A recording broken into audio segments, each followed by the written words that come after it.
Hello, welcome to HR from my shed. So following the sad death of Queen Elizabeth, we're going to talk about compassionate stroke bereavement leave. Now you would have noticed of course that the royal family didn't have any compassionate or bereavement leave. They were straight into doing their duties as a royal family.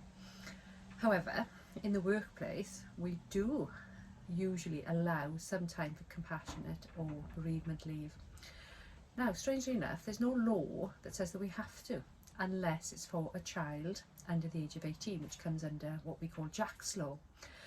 Other than that, it's down to individual companies on what leave they would give.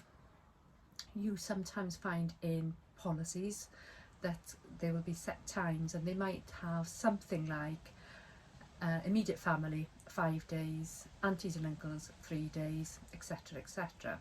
Now, trouble is with that is that we don't always know family formations. So, for example, I might have an auntie that I never see, and I could be given 3 days.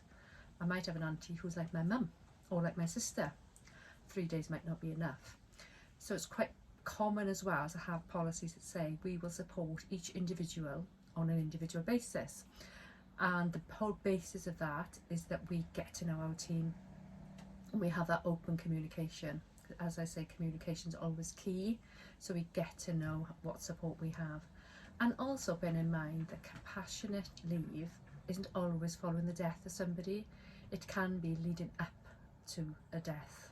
So if somebody is suffering from cancer, it might be that their immediate family needs that support beforehand as well as afterwards.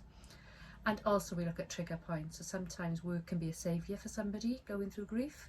So they might want to come back into work quite quickly, but a little bit further down the road, they might catch up with them, and we might have to step in as a caring employer and then give them compassionate leave. So it's up to an individual company on what they need to do, but what I would say is decide which route you're going down, have something in the policy, treat everybody fairly and consistently, and also let your team know what policy you have in place, so that if anything sadly does happen along the lines of bereavement, they already know where the support is coming from. Don't add any more pressure and stress onto people that are struggling. So that's HR from my shed on compassionate bereavement. If you've got a topic that you'd like me to cover, please let me know. Take care from HR from my shed.